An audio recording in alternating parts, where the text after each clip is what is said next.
করলে বায়োফ্লক লাভজনক, আর বায়োফ্লক যদি লাভজনক না হয় তো ওয়াইল্ড ভাবে তো আর এটা স্বীকৃতি পাইতো না। কৃষি এদেশের অর্থনীতির এক অতি গুরুত্বপূর্ণ খাত। আমরা বলে থাকি কৃষি নির্ভর বাংলাদেশ। প্রত্যক্ষ বা পরোক্ষভাবে প্রায় সবাই কৃষির সঙ্গে জড়িত, তবে প্রতিনিয়ত আমাদের দেশে বেকারত্বের সংখ্যা বেড়েই চলেছে। সেই সংখ্যা কমাতে পারেন আপনি, আমি, আমরা সকলেই। আর সেই বেকারত্বের সংখ্যা কমাতেই আপনাদের পাশে আছি আমি, কামাল আহমেদ, এবং একটি নির্ভরযোগ্য কৃষি অনুষ্ঠান NEBD। 1990 সালে এই উপজেলা প্রতিষ্ঠিত হয়। এই উপজেলাটি ব্রাহ্মণবাড়িয়া জেলা সদর হইতে 12 কিলোমিটার দূরত্বে অবস্থিত। এই উপজেলার উত্তরে নাসিরনগর উপজেলা, পূর্বে বিজয়নগর উপজেলা, দক্ষিণে ব্রাহ্মণবাড়িয়া সদর উপজেলা ও আশুগঞ্জ উপজেলা এবং পশ্চিমে মেঘনা নদী, কিশোরগঞ্জ জেলার ভৈরব উপজেলা ও বাজিতপুর উপজেলা অবস্থিত। এর পাশ দিয়ে বয়ে গেছে মেঘনা, তিতাস ও লাহোর নদী। এই উপজেলা সদরের আয়তন 14.03 বর্গ কিলোমিটার। এটি ঢাকা, সিলেট ও কুমিল্লা সিলেট মহাসড়কের পাশে অবস্থিত। 2011 সালের আদমশুমারি অনুযায়ী এই উপজেলার মোট জনসংখ্যা 3,15,208 জন। এর মধ্যে পুরুষ 1,52,389 জন এবং মহিলা 1,62,819 জন। মোট পরিবার 58,622টি। জনসংখ্যার ঘনত্ব প্রতি বর্গ কিলোমিটার প্রায় 1464 জন। আমাদের আজকের গন্তব্য ব্রাহ্মণবাড়িয়া জেলার সরাইল উপজেলার কালীকচ্ছপ গ্রামের জিহাদ বায়োফ্লক ফিশ ফার্মিং এ।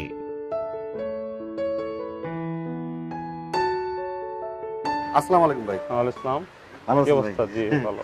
আপনার বিশাল প্রজেক্ট দেখলাম, প্রজেক্টটা ঘুরে ঘুরে দেখলাম। জি ভাই, তো আপনি যে এত বড় প্রজেক্ট হাত দিয়েছেন কত দিল?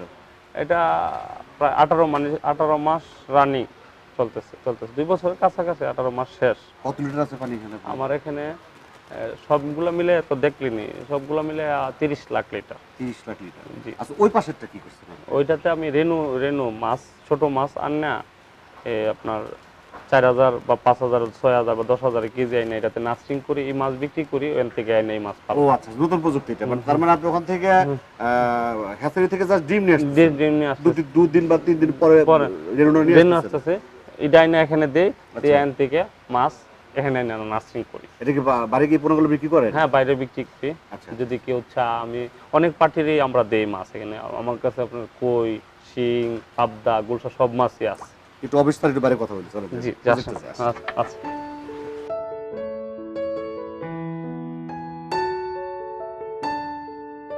ভাই, এই যে আপনি কিছু স্টোরি শুনছি আপনার, এই যে আপনি শুরু করছেন মোটামুটি 30 লাখ লিটার জি। প্রজেক্ট। আমি কিন্তু বাংলাদেশে এত বড় প্রজেক্ট কোথাও পাইনি, পাইনি। আমি দেখিও নাই। আমি আসলে বুঝতেছি না আপনি আসলে অসুস্থ লোক কিনা, কারণ না, না, না। এত বড় পোকের পাটা যে আপনি 30 লাখ লিটার পানি, বিশাল, যেটা বাংলাদেশে আমি মনে হয় প্রথম। হয়তো এরপর আপনাকে দেখে কেউ করতে পারে, এখনো করে নাই। তো এটা আপনি কেন আসলেন, এত বড় প্রজেক্টে কেন আসলেন? আগে আমার মুরগির ফার্ম ছিল, মুরগির ফার্মে আমার অনেক ক্ষতিগ্রস্ত হওয়ার পরে তখন আমি একটা বিব্রত অবস্থায় পড়ে গেছি যে কি করব। তারপরে অনেকের কাছ থেকে পরামর্শ বাইরের থেকে নিলাম, নেওয়ার পরে বলতেছি যে তুমি ফার্মগুলোতে বায়োফ্লক করো। আচ্ছা। তখন বায়োফ্লকের কথা বলার পরে তখন আমি বিভিন্ন জায়গায় আমরা ট্রেনিং করার পরে এটার বিরুদ্ধে অভিজ্ঞতা নেওয়ার পরে তখন আমি এটা শুরু করি।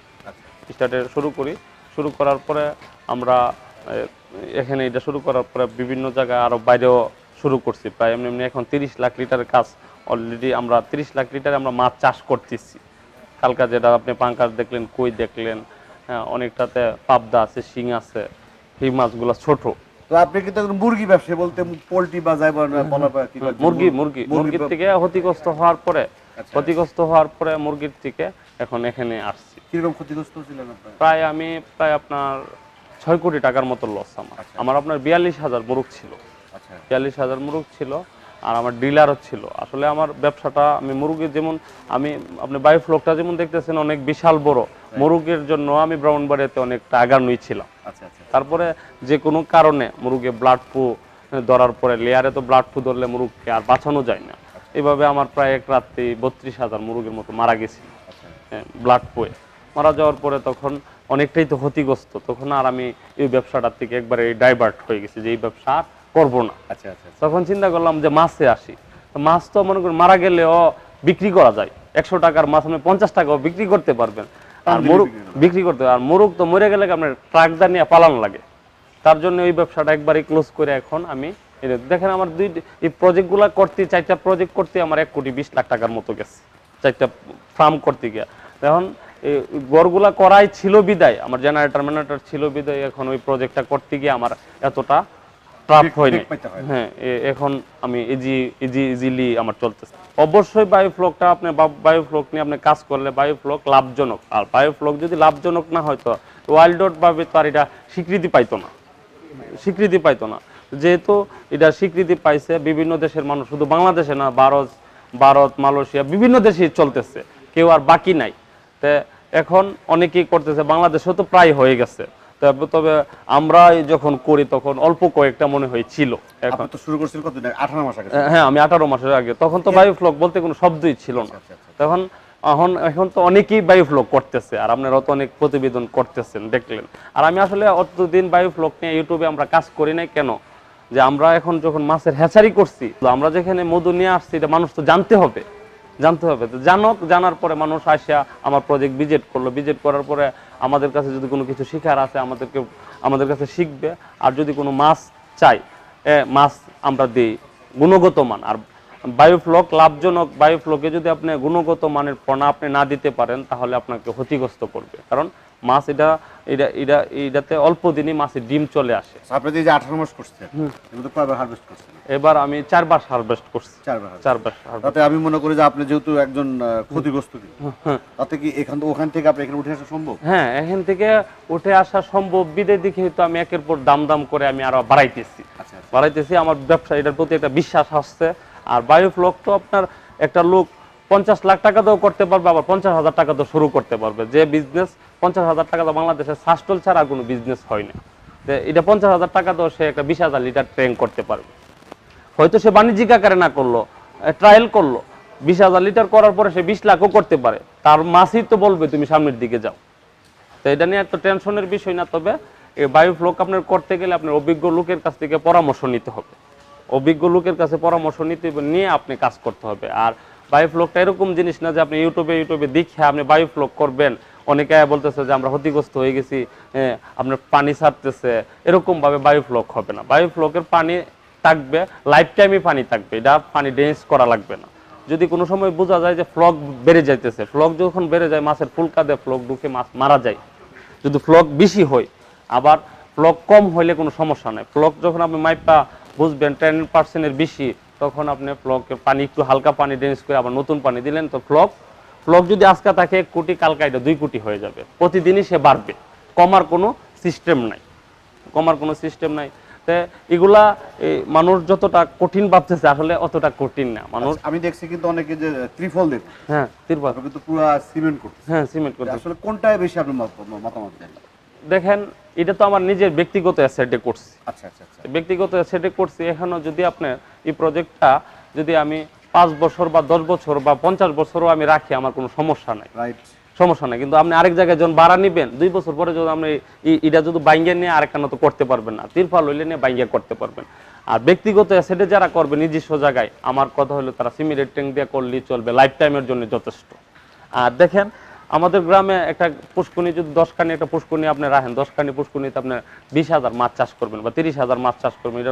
এটার জমা আসতেছে 30 লাখ টাকা আর 10 লাখ টাকা, খাবার লাগতেছে 10 লাখ টাকা। আর আপনি এখানে 10 লাখ টাকা মাছ সহ আজীবনের জন্য আপনার হয়ে গেল। আর ওইটা তো 3 বছর পরে আপনার ছেড়ে দিয়ে আসতে হবে। আর এখানে 10 লাখ টাকা করলে আপনার আজীবনের জন্য পুকুর হয়ে গেল, আর আপনার পুকুর আর জমা রাখতে হবে না, খরচ নাই। এখানে আপনার লাইফ টাইমের জন্য যথেষ্ট।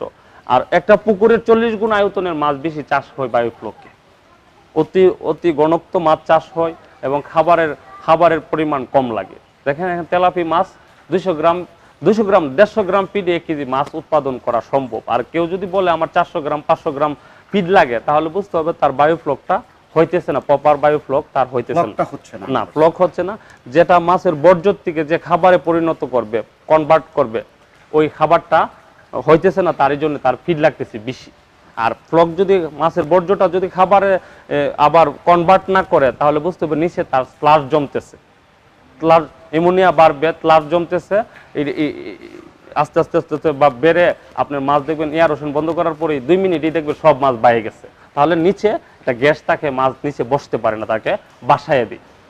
আচ্ছা, এইখানে আপনি আরো সুন্দর সিস্টেমটা করছেন। জি, এটা তো কয়টা মোটর দিয়ে করছেন এখানে? এখানে আমি দুইটা মোটর, একটা মোটর দিয়ে করছি। একটা আধা ঘন্টা চললে অফ থাকে, আর একটা আধা ঘন্টা চলে। মানে ওটা একটা চলতেছে, এটা চলতেছে, এটা একটা চলতেছে, আধা ঘন্টা পর আধা ঘন্টা অটো অটো অটো অটো বন্ধ হয়ে যাবে। আচ্ছা আচ্ছা, এটা যদি আপনি যেহেতু আপনি অনেক জায়গায় আমি দেখছি যে ছোট করে ট্যাঙ্কি করে পার ট্যাঙ্কের ট্যাঙ্কি একটা করে করে, হ্যাঁ আপনি যদি একবার এয়ারেশন দিচ্ছেন, হ্যাঁ একবারে আপনি সুবিধা অসুবিধা কি? সুবিধাটা হচ্ছে আপনার যদি ট্যাঙ্ক যত বড় করবেন তত ইমোনিয়া গ্যাসের চাপ কম থাকবে। আচ্ছা আচ্ছা, আর আর ম্যানেজমেন্টও ঠিক করা যায়। আর ছোট হইলে তো আপনার ছোট জায়গার মধ্যে এটা আপনি এমনিতে ছোট, আরো যদি ছোট করেন তাহলে ম্যানেজমেন্টের একটা আপনি কি যারা করতে তাকে বড় করার পরামর্শ দেন? হ্যাঁ যত বায়োফ্লো, আমার এটা তো বায়োফ্লোকের জন্য আপনার এটা ট্যাঙ্কটা সাগর কুলো চলে বায়োফ্লোকের জন্য। আপনি তো দেখছেন, আপনি অভিজ্ঞ মানুষ, আপনি অনেক প্রজেক্ট ভিজিট করছেন, আর এটা আমার বলার অবকাশ থাকে না, এটা তো প্র্যাকটিক্যাল। আসলে সাগর বিশাল, এটা আমি দেখি নাই, দেখেন এটা প্র্যাকটিক্যাল। তা আমার কথা হচ্ছে বায়োফ্লোক যারা করবে তারা অবশ্যই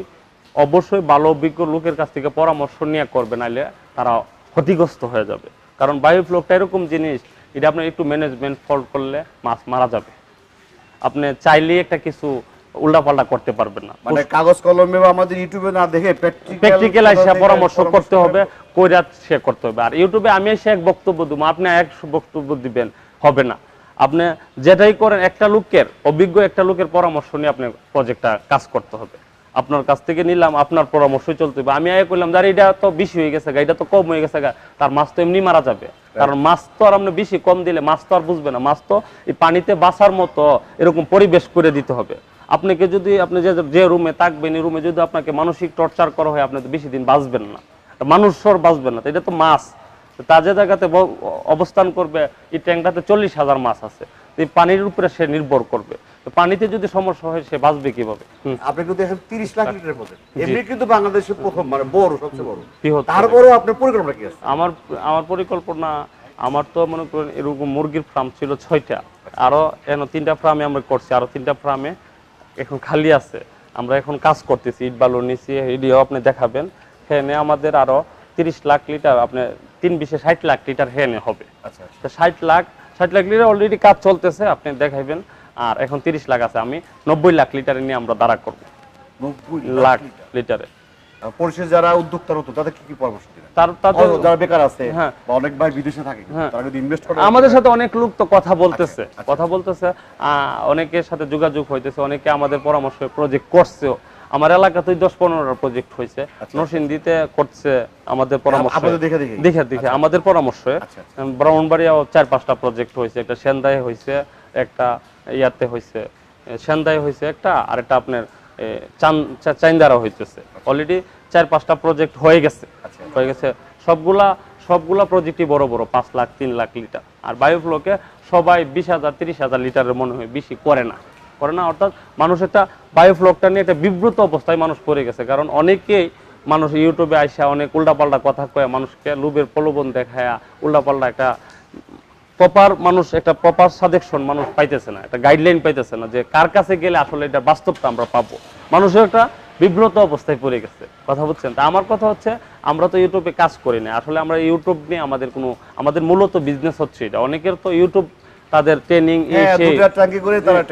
তারা রইলো এটা বিজনেস। আসলে আমাদের এটা কোনো বিজনেস না। আমাদের কোনো বিজনেস হইলে আমরা প্রজেক্ট উন্মুক্ত রাখতাম না। আমার প্রজেক্ট এসে ওনারা ভিজিট করুক, ভিজিট করার পরে দেখুক আমি মাছ কিভাবে চাষ করি। আমার এনে পাঙ্কাশ আছে, তেলাপি আছে, এবং প্র্যাকটিক্যালে বাংলা মাছ আছে, মৃগেল আছে, কাতলা আছে, কার্পু আছে, তারপরে সরপুটি আছে, সব মাছই প্র্যাকটিক্যালি আমরা দেখাই দিতে পারবো। যে আমি চাষ হবে না, আমি করছি, যে এটা ওনারা দেখবে নিজের হাতে প্র্যাকটিক্যালি। আমার কথা হলো, স্বপ্ন কোনো জিনিস আমি বিশ্বাস করি না, আমি বাস্তববাদী মানুষ।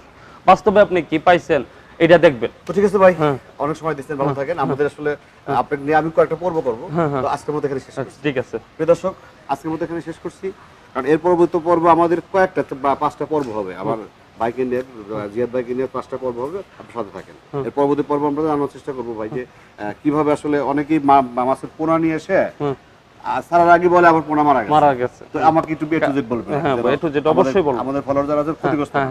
তো দর্শক, আজকের মতো এখানে শেষ করছি। সব ভালো থাকেন, সুস্থ থাকেন, সুন্দর থাকেন। খুদা হাফেজ।